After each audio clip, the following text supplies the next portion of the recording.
오늘 우리에게 주시는 하나님의 말씀 여호수아 10장 15절에서 28절 말씀입니다. 여호수아 10장 15절에서 28절 말씀입니다. 교독합니다. 여호수아가 온 이스라엘과 더불어 길갈 진영으로 돌아왔더라. 그 다섯 왕들이 도망하여 막게다의 굴에 숨었더니 어떤 사람이 여호수아에게 고하여 이르되 막게다의 굴에 그 다섯 왕들이 숨은 것을 발견하였나이다 하니 여호수아가 이르되 굴 어귀에 큰 돌을 빌려 막고 사람을 그 곁에 두어 그를 지키게 하고 너희는 지체하지 말고 너희 대적의 띠를 따라가 그 후군을 쳐서 그들이 자기들의 성읍에 들어가지 못하게 하라. 너희 하나님 여호와께서 그들을 너희 손에 넘겨주셨느니라 하고 여호수아와 이스라엘 자손이 그들을 크게 살육하여 거의 멸하였고 그 남은 몇 사람은 견고한 성들로 들어간 후로 모든 백성이 평안히 막게다 진영으로 돌아와 여호수아에게 이르렀더니 혀를 놀려 이스라엘 자손을 대적하는 자가 없었더라. 그때 여호수아가 이르되 굴 어귀를 열고 그 굴에서 그 다섯 왕들을 내게로 끌어내라 하며 그들이 그대로 하여 그 다섯 왕들 곧 예루살렘 왕과 헤브론 왕과 야르못 왕과 라기스 왕과 에글론 왕을 굴에서 그에게로 끌어내니라. 그 왕들을 여호수아에게로 끌어내매 여호수아가 이스라엘 모든 사람을 부르고 자기와 함께 갔던 지휘관들에게 이르되 가까이 와서 이 왕들의 목을 발로 밟으라 하며 그들이 가까이 가서 그들의 목을 밟으매 여호수아가 그들에게 이르되 두려워하지 말며 놀라지 말고 강하고 담대하라. 너희가 맞서서 싸우는 모든 대적에게 여호와께서 다 이와 같이 하시리라 하고 그 후에 여호수아가 그 왕들을 쳐 죽여서 선나무에 매달고 저녁까지 나무에 달린 채로 두었다가 해질 때에 여호수아가 명령하매 그들의 시체를 나무에서 내려 그들이 숨었던 굴 안에 던지고 굴 어귀를 큰 돌로 막았더니 오늘까지 그대로 있더라. 그날에 여호수아가 막게다를 취하고 칼날로 그 성과 왕을 쳐서 그 성과 그 중에 있는 모든 사람을 분별하여 바치고 그 사람도 남기지 아니하였으니 막게다 왕에게 행한 것이 여리고 왕에게 행한 것과 같았더라. 아멘. 우리를 불러주신 이 예배의 자리에서 하나님의 말씀을 듣고 3일 밤을 기억하며 하나님의 은혜를 사모하여서 이 자리 앞에 나온 우리 세들의 성도들을 기억하여 주시옵소서. 말씀으로 우리 심령을 만져주시고 세미한 음성 가운데 주님의 뜻을 깨닫게 하여 주시옵시고 그 말씀을 통하여서 여호수아서에 기록되어 있는 이 놀라운 승리와 하나님의 함께하심의 역사가 우리 삶 속에도 동일하게 나타나게 하여 주시옵소서. 예수 그리스도의 이름으로 기도하옵나이다. 아멘. 지난주 10장 우리 전반부 말씀에서 이스라엘과 가나안의 그 남부 연합군 간의 이제 전쟁을 우리가 살펴보았습니다. 우리 5개 도시의 왕들 기억나시죠? 예루살렘 왕, 아도니세덱, 헤브론 왕, 호함, 그 다음에 야르뭇 왕, 비람, 라기스 왕, 야비야, 에글론 왕, 드빌과의 전쟁이죠. 전쟁은 어디에서 했습니까? 기브온에서. 예. 하나님께서 이제 그 전쟁에서 하늘에서 우박을 내리시고 또 심지어 하늘의 해와 달을 멈추게 하셔서 그 전쟁을 이기게 하셨던 이 놀라운 승리를 이제 우리가 지난주에 살펴봤습니다. 자, 오늘 본문에는 이제 그 이후에 이어지는 뒷이야기입니다. 여러분, 먼저 15절 말씀 봐주세요. 15절 보시면 여호수아가 온 이스라엘과 더불어 어디로 갑니까? 길갈 진영으로 돌아왔더라. 그러니까 보통 전쟁이 끝나면 이스라엘 백성들은 항상 어디로 돌아갑니까? 길갈. 그러니까 이스라엘의 진영이 있는 곳, 하나님의 법궤가 있는 곳으로 이제 돌아오는 것이죠. 오늘 읽지는 않았지만 10장 43절 말씀도 한번 봐주세요. 똑같은 말씀이 반복되죠. 여호수아가 온 이스라엘과 더불어 길갈 진영으로 돌아왔더라. 그러니까 항상 격렬한 전쟁이 끝나고 나면 이제 꼭 돌아오는 현장이 길갈이다. 이것을 이제 성경이 반복하는 패턴으로 설명해 주는 것을 봤을 때 오늘 이 15절 말씀을 딱 보면 마치 전쟁이 어떻게 된 것처럼 보여집니까? 끝난 것처럼 보이죠. 근데 사실 그렇지 않다는 것을 이제 이어지는 말씀을 보면 아직 전쟁이 계속되고 있는 이야기가 또 나오는 것을 볼 수가 있습니다. 먼저 우리가 좀 이런 부분은 짚어볼 필요가 있습니다. 여러분, 왜 길갈로 돌아가는가? 단순히 그곳에 가족이 머물고 있고, 그 이스라엘의 12지파의 진영이 그곳에 있기 때문인가? 물론 이제 그럴 수도 있는데, 여러분, 길갈이 가지고 있는 상징적인 의미가 뭐죠? 어떤 일이 있었습니까? 여호수아에서만 딱 보시면 요단강을 건너고 나서 바로 그 길갈에 12돌 기둥을 세웠습니다. 그러면서 후일에 너희 자손들이 이 돌들이 무슨 뜻입니까? 라고 물어볼 때 뭐라고 이야기하냐면 그들이 마른 땅을 밟고 이 요단을 건너게 하신 그 하나님을 기억하게 하기 위하여서 또 여호와의 손이 강하신 것을 알게 하며 또 모든 이스라엘 자손들이 하나님 여호와를 항상 경외하기 위하여서 이 돌기둥을 세웠다. 그러니까 그 의미로서의 길갈이죠. 또 한 가지 사건이 더 있었죠. 여호수아 4장에 보면 여리고성 전투를 앞두고 하나님께서 할 일을 명하시지 않습니까? 그러니까 이 할 일이라는 것은 뭐냐면 언약의 징표이죠. 이 출애굽 2세들은 광야에서 태어나서 자랐기 때문에 그 길에서 할 일을 행할 수가 없었습니다. 그리고 이제 가나안 땅에 들어오자마자 하나님께서 그 언약의 백성으로서 이 출애굽 2세들과 이제 언약을 맺는 이 상징적인 행위로서의 할례인데 여러분 아시다시피 지금 당장 그 앞에는 누가 있습니까? 여리고성이 있죠. 전쟁을 앞두고 나서 할례를 행한다.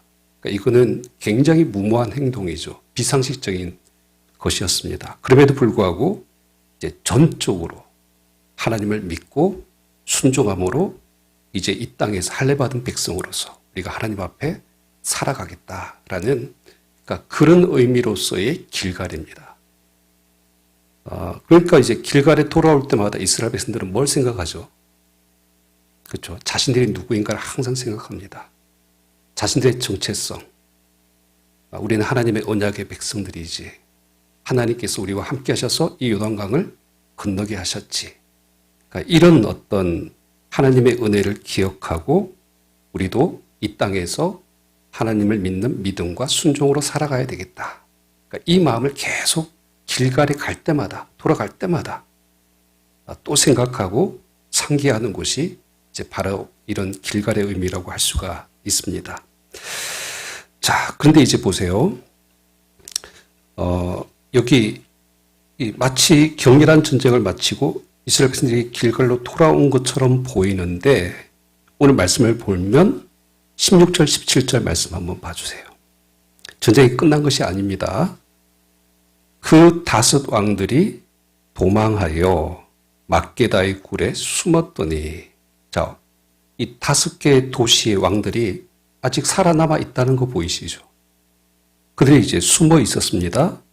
그럴 때 17절 어떤 사람이 여호수아에게 고하여 이르되 막게다의 굴에 그 5 왕들이 숨은 것을 발견하였나이다 하니 그러니까 이 막게다라는 지역입니다. 지명인데 그 당시에는 석회 동굴이 많이 있었어요. 이 산지에 보면.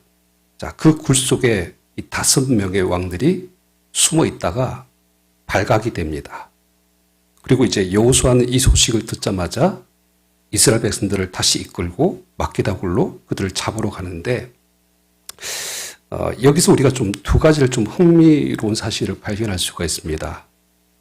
그러니까 어떻게 이 5명의 왕들이 한꺼번에 지금 이 굴 속에 다 같이 들어와 있었을까? 그러니까 성경에는 나와 있지 않죠.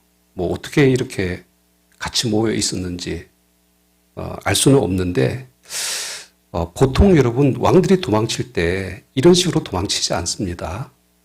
그러니까 왕들은 항상 그 자신을 경호하는 군사들과 같이 움직이죠. 근데 여기 이상한 것이 뭐냐면 예를 들어서 여러분 보통 그 TV나 이런 기사를 보면 그 우리나라 대기업 같은 경우에 이 재벌 오너가들이 가족들이 휴가 갈 때 한 비행기에 안 타시는 거 아시죠? 부모는 따로 가고 또 자식들도 또 다른 비행기 타고 갑니다. 왜 그러냐면 사고 날 수 있으니까. 그래서 오너가들은 항상 뭐 아버지와 뭐 자식, 뭐 아들이 같이 가든 아니면 어머니와 딸이 같이 가든 이런 식으로 해서 나눠서 비행기를 타고 움직인다고 합니다. 대기업의 임원들도 비행기를 같이 안 탄다고 하죠. 회장이랑 뭐 중직에 있는 사람들은 같은 비행기를 안 탑니다. 그러니까 만약에 한꺼번에 사고가 나서 죽으면 그 위험 부담을 분산시키기 위해서 그러니까 이런 것을 대비하는 차원에서 이 떨어져 있게 하는 것이죠. 근데 오늘 보니까 어떤 영문인지 모르겠지만 이 5명의 왕이 뭐 전쟁하다가 끼리끼리 뭐 어디서 있다가 그렇게 모였는지 모르겠지만 이 한 동굴 속에 들어가서 피신했던 것이 오늘 성경 속에서 이렇게 좀 아주 흥미로운 부분이라고 할 수가 있습니다. 근데 여기 17절에 더 흥미로운 것이 뭐냐면 여기 어떤 사람이 그러니까 막게다 굴에 그 5왕이 숨은 것을 어떻게 하였다? 발견하였다. 마치 막 찾아 헤매다가 내가 그 왕들을 찾았다. 능동태처럼 보이잖아요. 근데 여기 발견하였나이다 이 단어가 수동태예요. 그게 뭐냐면 발견되었다는 겁니다. 다시 말해서 하나님께서 그들을 발견하게 하셨다라는 그런 의미의 표현입니다. 그러니까 이것이 무엇을 말하냐면 지금 여호수아와 이스라엘 백성들 전쟁 끝났다고 지금 길갈로 돌아갔는데 하나님께서는 아니다. 아직 끝나지 않았다. 아직 요 5명 남아있다. 라고 하시면서 끝까지 이 전쟁이 이제 계속되어야 된다. 라고 하나님께서 이런 방식으로 다시 전쟁을 또 시작하게 하시는 거예요. 자, 그럴 때 이제 보세요. 오늘 여호수아가 이것을 깨닫습니다. 이제 전쟁이 끝나지 않았다는 것이죠. 자, 그래서 다시 출정을 하는데 그 다음에 이 5명의 왕을 어떻게 처리하는가를 여러분 좀 잘 봐주세요. 여러분 18절 여호수아가 이르되 굴 어귀에 큰 돌을 굴려 막고 사람을 그 곁에 두어 그들을 지키게 하고 이것도 좀 신기한 일이에요. 마치 지금 도간에 던지지 않습니까? 그러면 뭐 단숨에 쳐들어가 가지고 바로 끌어내서 죽여도 상관없는 상황이지 않습니까? 근데 그렇게 하지 않아요. 그냥 큰 돌을 굴려서 굴 입구를 막아버리고 그리고 그 곁에 몇몇 사람들만 두어서 그 자리를 지키게 합니다. 그러니까 더 신기한 것이 뭐냐면 이 왕들이 무서우니까 못 나오는 거예요. 참 왕들이 좀 그렇죠. 얼마나 마음이 녹아져 내렸으면 굴 안에 들어가가지고 꼼짝을 못하고 바깥에 몇 명밖에 없는데도 불구하고 나오지 못하는 그러니까 이런 상황들이 지금 벌어지고 있습니다. 근데 이렇게 가둬놓고 여호수아가 어떻게 하냐면 여러분 이보다 더 우선적인 한 가지 명령을 더 내립니다. 여러분 19절 말씀 봐주세요. 그러니까 왕들이 먼저가 아닙니다. 19절 우리 같이 읽습니다. 시작. 너희는 지체하지 말고 너희 대적의 뒤를 따라가 그 후근을 쳐서 그들이 자기들의 성읍에 들어가지 못하게 하라. 너희 하나님 여호와께서 그들을 너희 손에 넘겨주셨느니라 하고, 그러니까 동굴에 있는 왕들은 놔두고 이제 이 가나안의 이 잔당들, 그러니까 여기 후군이라고 나오죠. 그러니까 원어에 보면 패잔병들입니다. 그러니까 이들을 이제 자기 성읍으로 들어가지 못하도록 어떻게 하라는 거예요? 끝까지 추격해서 그들을 치라, 그러니까 죽이라, 이제 이렇게 명령을 합니다. 여러분, 이미 전쟁의 승패는 끝났죠. 그럼에도 불구하고 지금 여호수아는 그러니까 이 남아있는 적들을 끝까지 따라가서 전멸시켜야 된다. 왜? 그러니까 하나님께 전쟁 멈추지 말라고 하셨으니까 원하신 뜻대로 이 전쟁을 하는 거예요. 그러니까 마치 옛날 우리 표 중에 그 불조심 표 있죠. 꺼진 불도. 그렇죠. 그런 뉘앙스예요. 가나안 전쟁의 원칙이 뭡니까? 헤렘이죠. 헤렘. 진멸법입니다. 다 완전히 진멸할 때까지. 그러니까 하나님의 뜻은 남은 장단들을 끝까지 다 죽이는 거. 그러니까 이 뜻대로 지금 여호수아가 먼저, 왕들이 먼저가 아니라 남아있는 자들을 다 치게 하는, 그러니까 이런 명령을 이제 내리는 것을 볼 수가 있습니다. 그러니까 왜 그러냐 하면, 여러분, 여기 19절 맨 마지막 절에 보면 이런 표현이 있죠. 너희 하나님 여호와께서 그들을 너희 손에 넘겨주셨다라는 이 표현. 이 표현은 이 기본과의 싸움을 시작할 때도 이 말씀을 주셨어요. 근데 또 이 말씀을 하시는 이유가 뭘까요? 아직 계속해서 싸우라는 거예요. 아직 더 남았다. 너희들에게 넘겨준 사람이 더 있다. 그러니까 이 표현을 지금 하나님께서 말씀하시면서 끝까지 싸워야 된다. 이 표현을 계속하고 있는 것이죠. 자, 결과론적으로 어떻게 되는가? 오늘 20절, 21절 말씀 봐주세요. 여호수아와 이스라엘 자손이 그들을 크게 살육하여 거의 멸하였고 그 남은 몇 사람은 견고한 성들로 들어간 고로 모든 백성이 평안히 막게다 진영으로 돌아와 여호수아에게 이르렀더니 혀를 올려 이스라엘 자손을 대적하는 자가 없었더라. 그러니까 성 안으로 도망친 아주 소수의 몇 사람만 빼고는 그러니까 이스라엘 자손들이 완전히 가나안 이방 족속들을 다 쳐서 완전히 이제 거의 이제 죽였다. 그러니까 그렇게 해서 이제 전쟁을 마무리하게 하시는 것을 볼 수가 있습니다. 그러니까 이 굉장히 어떻게 보면 전쟁이 좀 잔인해 보일 수 있어요. 그러니까 뒤에 이어지는 말씀을 보면 도륙, 살육 뭐 이런 단어들이 계속 나와요. 그러니까 하나님께서 쓰시는 표현들이 좀 어떻게 보면 우리의 어떤 어감상 좀 왜 이렇게까지 하시는가라는 좀 의문점이 들 정도의 표현들이 있습니다. 근데 이제 말씀을 우리가 좀 더 볼게요. 이유를 우리가 좀 이따 발견할 수가 있어요. 자, 그리고 이제 나서 아직 누가 남아 있습니까? 그렇죠. 막게다 동굴에 가둬놓았던 5명의 왕들이 있죠. 자, 어떻게 처리하는가 보세요. 22절. 그때에 여호수아가 이르되 굴 어귀를 열고 그 굴에서 그 다스 왕들을 내게로 끌어내라 하며 그들이 그대로 하여 그 다스 왕들 곧 예루살렘 왕과 헤브론 왕과 야르무드 왕과 라기스 왕과 에글론 왕을 굴에서 그에게로 끌어내니라. 자, 이렇게 이제 끌려 나옵니다. 여러분이라면 어떻게 하실 것 같아요? 보란 듯이 공개적으로 이제 처형하는 순수만 남아 있습니다. 근데 아주 뜻밖에도 이제 여호수아가 한 가지 이스라엘 모든 백성들을 불러서 그 앞에서 특별한 한 가지 행위를 명령합니다. 여러분 24절 말씀 같이 읽습니다. 시작. 그 왕들을 여호수아에게로 끌어내매 여호수아가 이스라엘 모든 사람을 부르고 자기와 함께 갔던 지휘관들에게 이르되 가까이 와서 이 왕들의 목을 발로 밟으라. 그들이 가까이 가서 그들의 목을 밟음에 여러분 그 고대 전쟁에서 정복자가 적장의 목을 발로 밟는 거 어떤 의미이죠? 그렇죠. 이거는 이제 목을 꺾는 행위와 똑같은 개념입니다. 뭐냐면 이제 목이 굳다라는 이런 표현들이 성경에도 나오지만은 고대 사람들이 힘이 목에 있다라고 그렇게 생각하는 사람들이 있었습니다. 그래서 힘을 꺾는 거예요. 전쟁에 패배한 적을 완전히 꺾어서 내가 정복했다. 이걸 드러내는 하나의 퍼포먼스가 목을 발로 밟는 겁니다. 그러니까 보통 이런 경우는 누가 이 일을 할까요?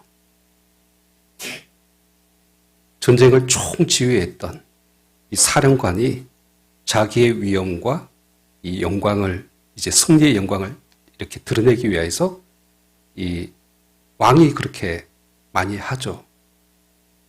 그리고 이제 그 앞에 있는 적장은 그 패배의 수치와 모멸감을 온몸으로 이제 다 느끼게 하는 이런 형태의 행위가, 관습들이 고대 사회의 전쟁의 모습이었습니다. 근데 오늘 말씀을 이렇게 잘 보시면 이것이 일반적인 고대 전쟁의 관습을 따라한 것인가? 아니에요. 여러분, 지금 누가 목을 밟게 하죠? 지휘관들. 그러니까 여호수아가 직접 하지 않아요. 자기와 함께 갔던 지휘관들에게 그렇게 하라고 하죠. 그래서 그 지휘관들로 하여금 왕들의 목을 발로 밟게 합니다. 이 이유가 뭘까요?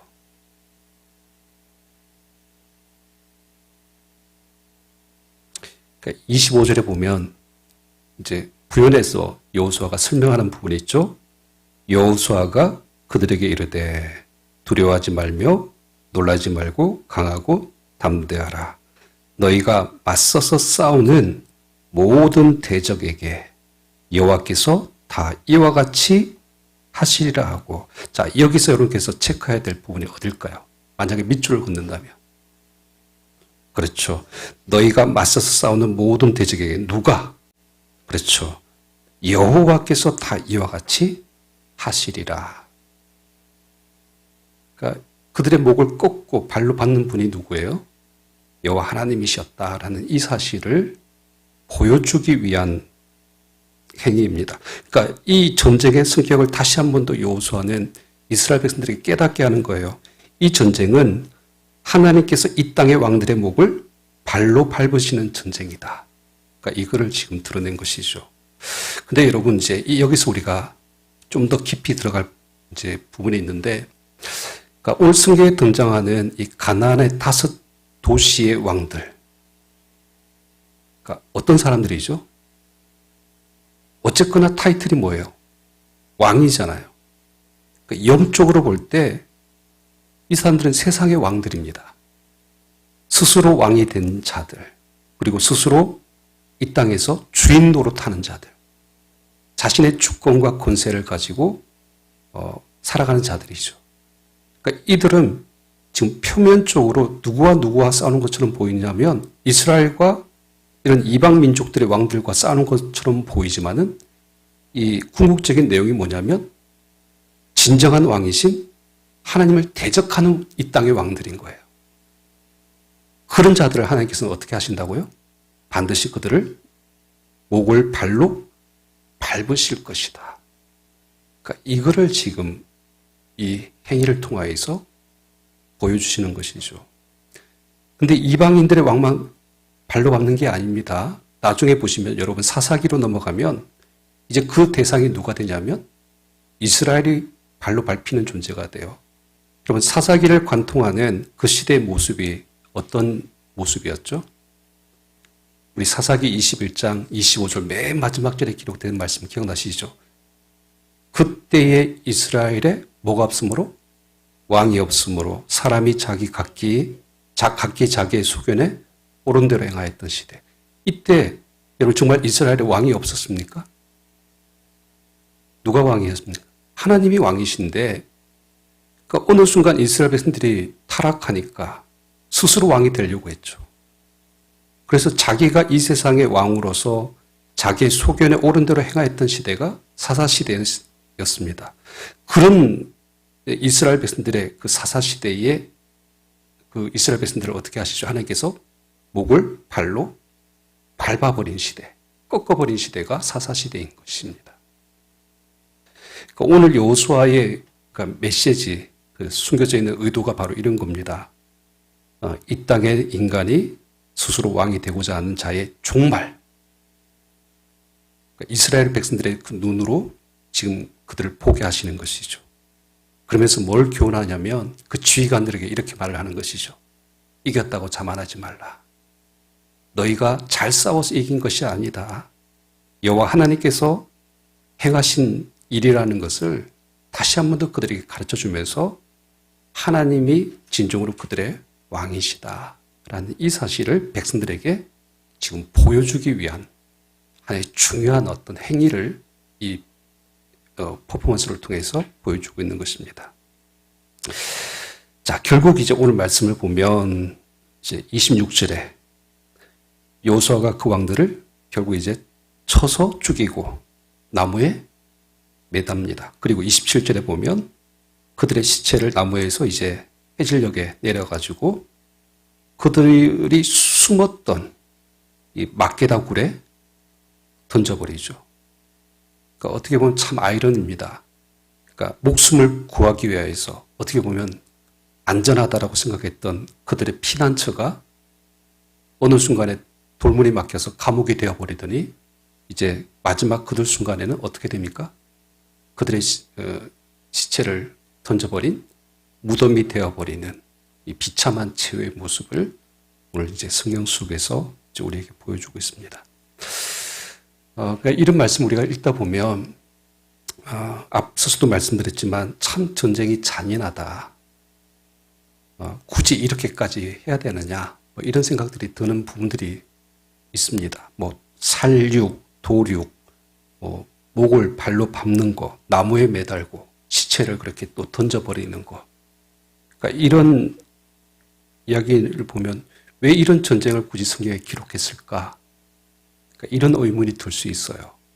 근데 여러분, 그러니까 이 가나안과의 전쟁이 우리가 계속해서 여호수아 말씀을 살펴보고 있지만 단순히 땅을 차지하는 전쟁 아닌가 아시잖아요.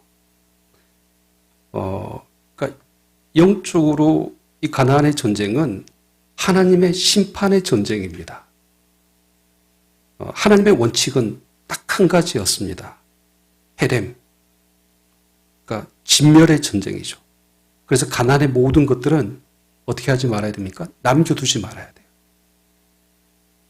그러니까 가나안 땅에 들어가는 목적은 그 땅에서 하나님의 백성들이 거룩한 하나님과 동행하는 삶을 이제 살아가야 되는 것들인데 이미 그 땅에 차지하고 있는 가나안의 음란하고 악한 그 우상들 그리고 인간이 스스로 왕이 되고자 하는 이 모든 영적인 문화는 하나님 앞에서는 절대로 용납이 될 수가 없습니다.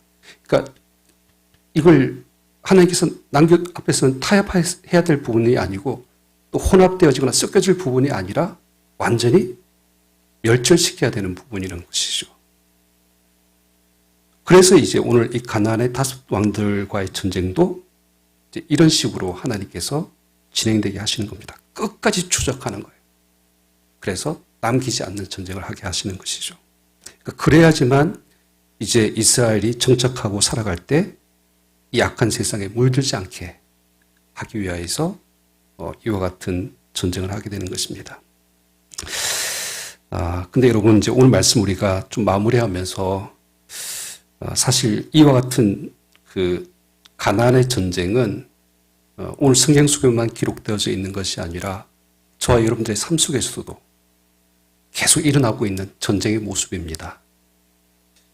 여기 오늘 동굴 속에 숨어 있는 이 5명의 왕들처럼 우리 내면에도 이 5명의 왕들과 같은 가나안의 우상들이 있어요. 그러니까 이것들을 오늘 말씀처럼 완전히 어떻게 해야 됩니까? 저들의 목을 발로 밟아야 되는데 여전히 남겨져 있는 우리 안에 있는 죄의 쓴뿌리들이 그러니까 남아있는 것들이 있어요. 그러니까 이런 것들을 놓고 대충 남겨두고 내가 한번 이겼다고 해서 우리 인생의 어떤 길갈로 다시 돌아와 버리면 하나님께서 뭐라고 하실까요? 끝까지 싸워라. 또 싸워야 된다. 이렇게 지금 말씀하시는 본문이 오늘 본문의 말씀입니다. 그러니까 내 안에 스스로 여전히 왕 되고자 하는 그런 어떤 것들을 우리가 발로 밟을 때까지 반드시 싸워야 된다. 이 메시지를 오늘 우리에게 주고 있는 것인데, 여러분 히브리서 12장 4절 말씀해 보면 우리가 죄와 싸울 때 어떻게까지 싸우라고 말씀합니까? 그렇죠. 피 흘리기까지 싸우라.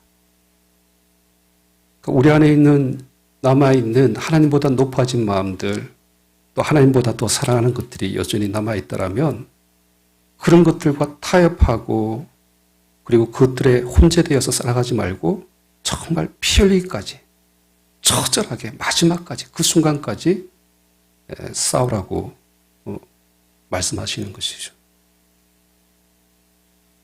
오늘 우리가 이제 말씀을 이제 되돌아보면서 이 시간 함께 잠깐 기도하기를 원하는 것은, 여러분 오늘 이 가나안의 다섯 왕들이 굴에 숨어 있던 것처럼 내 안에 우상이 되어버린 이 세상의 왕, 그것들이 내 내면에 내 인생의 왕으로 여전히 남아있는 것들이 있을 수 있어요. 어떤 사람들은 인생의 성공이 그들의 우상이 되기도 하고요. 어떤 사람은 내 인생의 어떤 사람들로부터 인정을 받고 명예를 얻는 것이 그들의 인생의 목표가 되어지고 우상이 되기도 하고, 또 돈이나 쾌락이나 아니면 심지어 자식들도 내 인생의 우상인 사람들이 있습니다. 그러니까 이런 내면에 꼭 숨어있는 왕들을 어떻게 해야 돼요? 끌어내야 되는 거예요. 끌어내서 언제까지? 그들의 목을 밟을 때까지 우리가 싸워야 되는 것입니다. 이와 같은 싸움에서 우리가 승리하기를 원합니다. 우리 새들교회가, 우리 모든 성도들이 매일매일의 삶의 현장에서 영적인 싸움 속에 하나님께 주시는 이 은혜 가운데 승리하시기를 주님으로 축원합니다. 기도합니다.